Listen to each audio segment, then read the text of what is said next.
On dit ici, là, ne fais pas ça, maman. On dit ici, le vrai jeûne, crie à plein gosier, ne te retiens pas. Élève ta voix comme une trompette. Élève ta voix comme une trompette et annonce à mon peuple ses iniquités. À la maison de Jacob, ses péchés, tous les jours, il me cherche. Il veut connaître mes voies. Comme une nation qui aurait pratiqué la justice et n'aurait pas abandonné la loi de son Dieu. Il me demande des arrêts de justice. Il désire l'approche de Dieu. Que nous sert de gêner si tu ne le vois pas, de mortifier notre âme si tu n'y as point égard.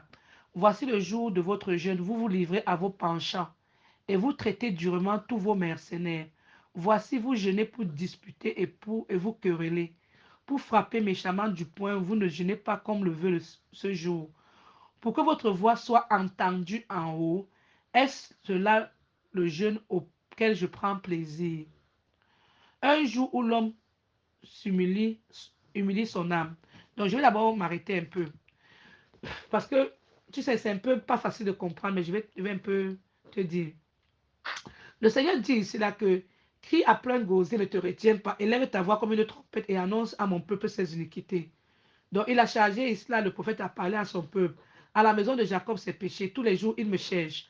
Donc, il demande à son prophète de leur dire que vous me cherchez, vous dites que vous passez par le jeûne pour connaître mes voies. Oui, parce que quand beaucoup de gens font le jeûne, on fait le jeûne parce qu'on veut avoir la direction du Seigneur par rapport à tel problème. On veut avoir l'intervention de Dieu par rapport à tel problème. Et parfois, maintenant, quelqu'un finit de jeûner, il se rend compte que Dieu ne l'a pas répondu. C'est pour cela que le Seigneur est en train de parler à son prophète. Et c'est là que va parler à la maison de Jacob, va leur dire ce qui se passe. Il dit, il veut connaître mes voies comme une nation qui aurait pratiqué la justice. Donc, le Seigneur est en train de dire que ils sont là, ils disent qu'ils entrent en jeu pour connaître les voies de l'Éternel, comme une nation qui a pratiqué la justice. Est-ce qu'ils ont d'abord pratiqué la justice? Est-ce qu'ils ont d'abord été justes pour dire qu'il veut connaître mes voies? Parce que le Seigneur va répondre aux jeunes d'une personne qui est juste. Est-ce que tu me suis très bien? Le Seigneur veut Très dire bien. par là que il va répondre aux jeunes de celui qui est juste. Et c'est pour cela qu'il dit cela que quoi? Il désire l'approche de Dieu. Et en plus, ils sont en train de dire qu'ils jeûnent parce qu'ils veulent que Dieu se rapproche plus de les parle. Et puis, le Seigneur dit, et puis après, eux-mêmes, ils se plaignent en disant que nous sert de gêner si tu ne le vois pas. Donc, le Seigneur est en train de dire que, les voilà, hein, ils ont fini de gêner. Et après, comme ils n'ont pas eu de réponse, ils disent que ça laisse à quoi de gêner puisque Dieu ne les voit pas. Ça laisse à quoi de mortifier leur âme si Dieu n'a pas point d'égard. Donc, et voici le jour de votre jeûne, vous vous livrez à vos penchants. Et le Seigneur dit donc à toutes les personnes là qui demandent que j'ai jeûné, je n'ai pas eu de solution. Le Seigneur est en train de leur répondre en leur disant que le jour de votre jeûne, vous vous livrez à vos penchants et vous traitez durement tous vos mercenaires. Voici, vous jeûnez pour disputer et pour quereller. Et vous querellez, pour frapper méchamment du poing. Vous ne jeûnez pas comme le veut ce jour. Donc tu comprends.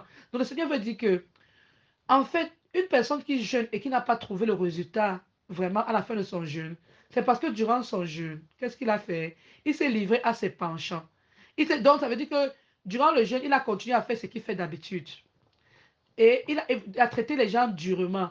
Il a jeûné pour disputer, quereller. Donc, durant les jeûnes, au lieu de dire que mon c'est une période de jeûne, je dois éviter les disputes, je dois éviter les querelles. Carrément, il est dans les disputes, c'est lui qui bagarre, c'est lui qui insulte les gens, mais il veut que Dieu soit proche de lui. Et vous, voici, vous jeûnez pour discuter et pour quereller, pour frapper méchamment du poing. Donc, vous ne jeûnez pas comme le veut ce jour. Ça veut dire que quoi? Dans le jour du jeûne, il y a des choses que Dieu veut voir dans ton comportement, dans tes habitudes. Oui, tu t'humilies pour dire que tu es à Dieu. Oui, mais qu'est-ce que tu fais qui est différent de ce que tu faisais avant? Il faut que les êtres humains, même celui qui ne sait pas que tu es en train de jeûner, remarque qu'il y a une différence entre toi. Peut-être que quelqu'un te parlait, tu répondais. Tu peux même dire que je suis en jeûne. J'ignore la personne au nom de Jésus-Christ, Seigneur. Prends le contrôle de cette situation. Il doit avoir un changement durant la période de jeûne. Au point que quelqu'un va se demander, mais qu'est-ce qui arrive à celui-là? Est-ce que tu vas bien? Tu vois un peu. Toi, tu dis oui, je vais bien, mais tu sais au fond de toi que tu es en train de jeûner. Donc, c'est ça que le Seigneur dit que vous ne jeûnez pas comme le veut ce jour, pour que votre voix soit entendue en haut. Tu vois? Du moment où tu n'as pas jeûné comme il le veut, tu vas beau jeûner, ta voix ne sera pas entendue en haut. Est-ce là le jeûne auquel je prends plaisir? C'est ce que le Seigneur demande maintenant. Est-ce que la qualité de votre jeûne là, c'est la qualité de jeûne que Dieu prend plaisir pour dire qu'il va venir répondre à vos demandes? Un jour où l'homme s'humilie humilie son âme. Courber la tête comme un jonc et se coucher sur le sac et la cendre, est-ce là ce que tu appelleras un jeûne? Les gens se disent que non, je courbe la tête comme ça parce que je suis en jeûne. Je courbe la tête parce que je suis en jeûne. Je dis que je m'humilie mon âme.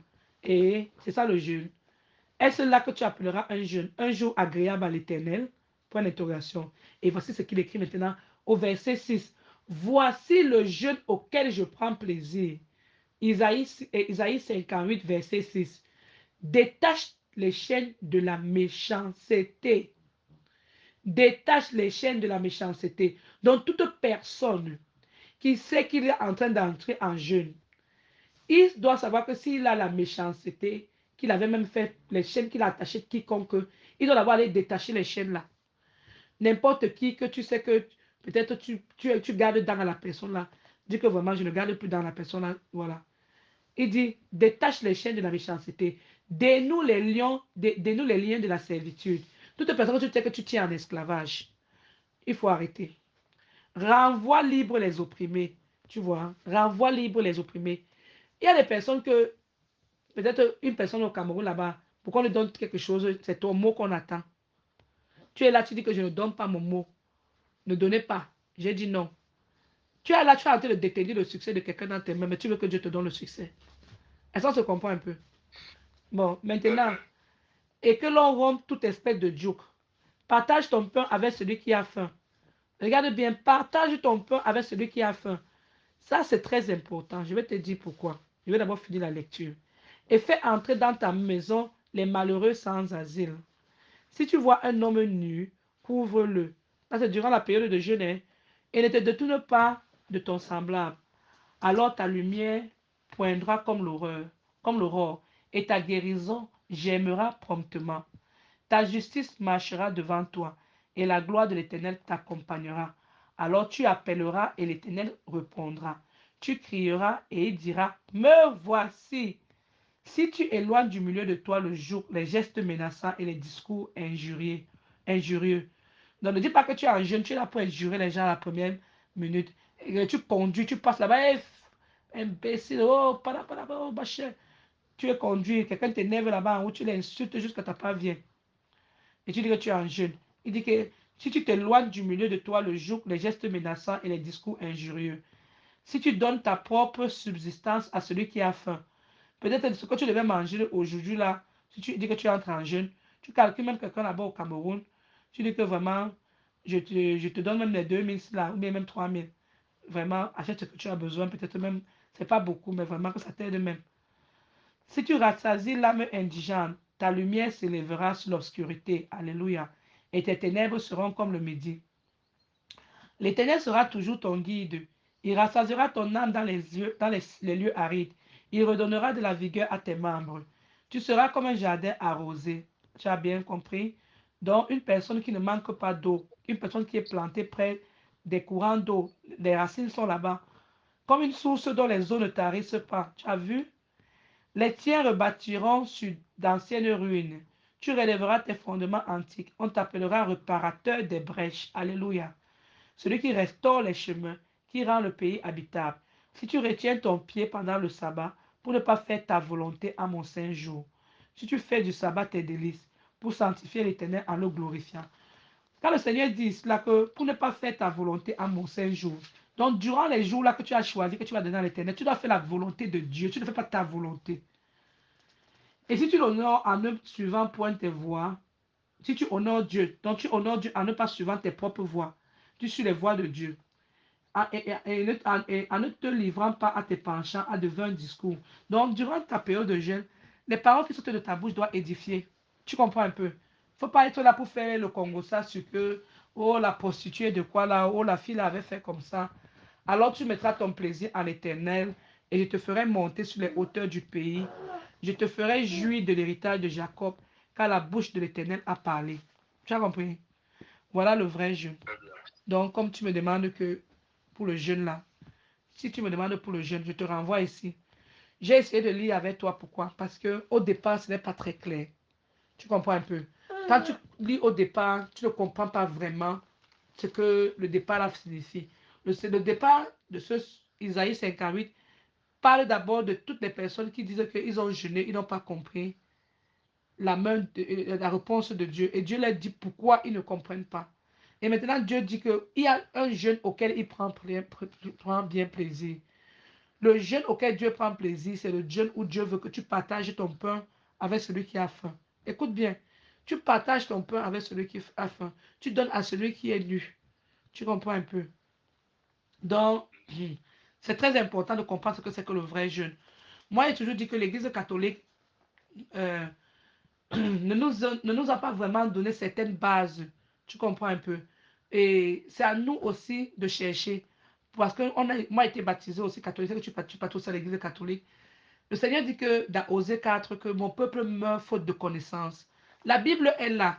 Tout est écrit là-dedans, mais on a la paresse de lire. Tu es d'accord avec moi, non? Donc, je prie le sang de Jésus, que le sang de Jésus nous couvre, que le Seigneur t'aide à lire Isaïe 58, Isaïe 59, Isaïe 60, et que le Seigneur t'aide, que le feu de Jésus-Christ nous couvre. On a fini de prier pour ce jour.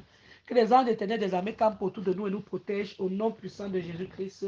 Nous remercions Dieu pour sa présence durant toute cette prière. Et nous le disons encore d'être avec nous, de nous donner cet appétit, de toujours le louer, de toujours le prier.